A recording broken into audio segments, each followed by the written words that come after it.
অসম প্ৰদেশ বিজেপিৰ মাননীয় সভাপতি দিলীপ শইকীয়া ডাঙৰীয়াই তেখেতৰ বিভিন্ন কথা বতৰাৰে যোৱা কিছুদিন ধৰি অসম আন্দোলনৰ 855 গৰাকী শ্বহীদ আৰু কা আন্দোলনৰ 5 গৰাকী শ্বহীদক অপমান কৰি আহিছে।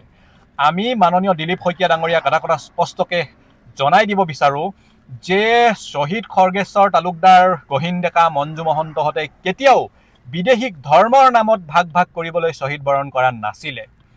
যোৱা 40টা বছৰে এই অবৈধ বিদেশী বিতৰণৰ বিষয়টোত হাজাৰ হাজাৰ অসমীয়া মানুহ ঘূণীয়া হৈছে, শ শ অসমীয়া মানুহ শ্বহীদ হৈছে, লাখ লাখ কোটি কোটি অসমৰ জনতাৰ আবেগ এই অবৈধ বিদেশী বিতৰণৰ বিষয়টোৰ লগত জড়িত হৈ আছে। গতিকে এই বিষয়টোত ধৰ্ম টানি নানিবলৈ আমি দিলীপ শইকীয়া ডাঙৰীয়াক সকীয়াই দিছোঁ। যদি ভাৰতৰ বাহিৰৰ কোনোবা দেশত আমাৰ হিন্দু ভাইসকল, খ্ৰীষ্টান ভাইসকল বা অন্য ধৰ্মৰ ভাই ভনীসকল যদি নিৰ্যাতিত হৈছে তেনেহ'লে তেওঁলোকক ভাৰতলৈ স্বাগতম, কিন্তু অসমত নহয়। তেওঁলোকক ভাৰতৰ অন্য ৰাজ্য দিল্লীত সংস্থাপিত কৰক, গুজৰাটত সংস্থাপিত কৰক। আমি প্ৰত্যাহ্বান জনাইছোঁ, সাহস আছে যদি মাননীয় দিলীপ শইকীয়া ডাঙৰীয়াই এবাৰ কৈ চাওক যে বাংলাদেশত নিৰ্যাতিত হোৱা এই 6টা ধৰ্মৰ মানুহক আমি আনি গুজৰাটত সংস্থাপন দিম। পৰৱৰ্তী দিনাই নেক্সট দিনাই দিলীপ শইকীয়া ডাঙৰীয়াৰ চকী যাব। দিলীপ শইকীয়া ডাঙৰীয়াৰ সাহস আছে যদি কওক যে বাংলাদেশৰ পৰা অনা, পাকিস্তানৰ পৰা অনা আৰু অইন দেশৰ পৰা অনা নিৰ্যাতিত মানুহখিনিক আমি দিল্লীত সংস্থাপিত কৰিম। পৰৱৰ্তী 1 ঘণ্টাৰ ভিতৰতে দিলীপ শইকীয়াৰ সভাপতিৰ চকীখন যাব আৰু গটা মাৰি বিজেপিৰ পৰা তেখেতক বাহিৰ উলিয়াই দিব। গতিকে দিলীপ শইকীয়া ডাঙৰীয়াৰ সদৃশ মানুহবোৰৰ সাহস নাথাকিব পাৰে তেনেকৈ কোৱাৰ, কিন্তু অসমৰ ৰাইজৰ সাহস আছে। অসমৰ ৰাইজৰ এই বিষয়টোৰ লগত আবেগ জড়িত হৈ আছে। অসমৰ ৰাইজে স্পষ্টকৈ তেওঁলোকৰ আন্দোলনৰ জৰিয়তে, প্ৰতিবাদৰ জৰিয়তে বাৰ বাৰ কৈ আহিছে বিদেশীৰ কোনো ধৰ্ম নাই, বিদেশী বিদেশীয়েই। আৰু 1971 চনৰ 24 মাৰ্চৰ পাছত অহা প্ৰতিগৰাকী বিদেশীৰ নাম ভোটাৰ তালিকাৰ পৰা কৰ্তন হ'ব লাগিব। প্ৰতিগৰাকী অবৈধ বিদেশীক চিনাক্তকৰণ কৰি তেওঁলোকক নিজৰ দেশলৈ বিতৰণ কৰিব লাগিব।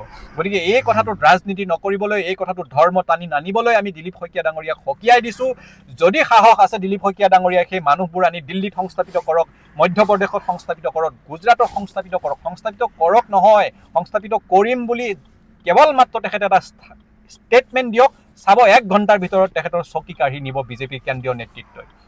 গতিকে তেখেতসকলে নিজৰ চকীৰ কাৰণে, নিজৰ আসনখনৰ কাৰণে এই ৰাজনীতিবোৰ কৰি আছে, ধৰ্মৰ নামত মানুহক ভাগ ভাগ কৰা। কিন্তু অসমৰ মানুহে অবৈধ বিদেশীৰ বিষয়টোত ধৰ্মৰ নামত ভাগ ভাগ কৰিব নিবিচাৰে। আমাৰ শ্বহীদসকলে এইকাৰণে শ্বহীদ বৰণ কৰা নাছিলে যে এটা সময়ত গৈ 40 বছৰ পাছত গৈ কিছুমান বিদেশী আহিব আৰু কিছুমান বিদেশী নাহিব, এই কথাটো নহয়। বিদেশী সদায় বিদেশীয়ে, কোনো ধৰণৰ বিদেশী 71 চনৰ পাছত আহিব নোৱাৰে। আৰু যিসকল বিদেশী ইয়াতে আছে তেওঁলোকক চিনাক্তকৰণ কৰি তেওঁলোকক বিতৰণ কৰিবই লাগিব। আৰু যেতিয়ালৈকে প্ৰতিগৰাকী হিন্দু হওক, মুছলমান হওক, যি ধৰ্মৰে নহওক, প্ৰতিগৰাকী অবৈধ বিদেশী যেতিয়ালৈকে অসমৰ পৰা বিতাড়িত নহ'ব তেতিয়ালৈকে অসমৰ মানুহ ক্ষান্ত নহয়। দিলীপ শইকীয়া ডাঙৰীয়াৰ নিচিনা মানুহে যিমানেই চেষ্টা নকৰক বিদেশীক ধৰ্মৰ নামত ভাগ ভাগ কৰিবলৈ, অসমৰ মানুহে কেতিয়াও গ্ৰহণ নকৰে। বিদেশী সদায় বিদেশীয়ে, আৰু প্ৰতিগৰাকী অবৈধ বিদেশী অসমৰ পৰা যাব লাগিব।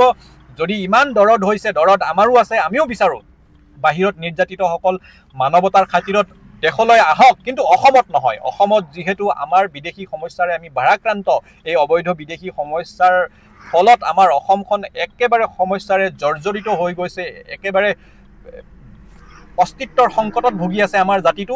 গতিকে আনক যিমান মানুহ আনিবলগীয়া আছে আনক, খালী মানুহবোৰ দিল্লীলৈ লৈ যাওক, গুজৰাটলৈ লৈ যাওক, মধ্যপ্ৰদেশলৈ লৈ যাওক, যলৈকে নিয়ে বিজেপিৰ শাসিত যিমান ৰাজ্য আছে বা আন দল শাসিত ৰাজ্য হ'লেও লৈ যাওক। অসমক বাদ দি য'তে নিয়ে নিয়ক, আমাৰ আপত্তি নাই। আমি নিজে ৱেলকাম কৰি তেওঁলোকক আদৰি গৈ সীমাৰ পৰা লৈ আহিম। যদি কোনোবাই তেনেকৈ নিৰ্যাতিত হৈছে তেওঁলোকক আনি খালী গুজৰাটত সংস্থাপিত কৰক, খালী দিল্লীত সংস্থাপিত কৰক বা তেওঁলোকৰ অন্য ৰাজ্যত সংস্থাপিত কৰক। অসমত যিহেতু আমাৰ জাতিটো এই অবৈধ বিদেশীৰ কাৰণে অস্তিত্বৰ সংকটত ভুগি আছে, গতিকে অসমত আৰু নহ'ব, অসমে আৰু বিদেশীৰ বোজা ল'ব নোৱাৰে।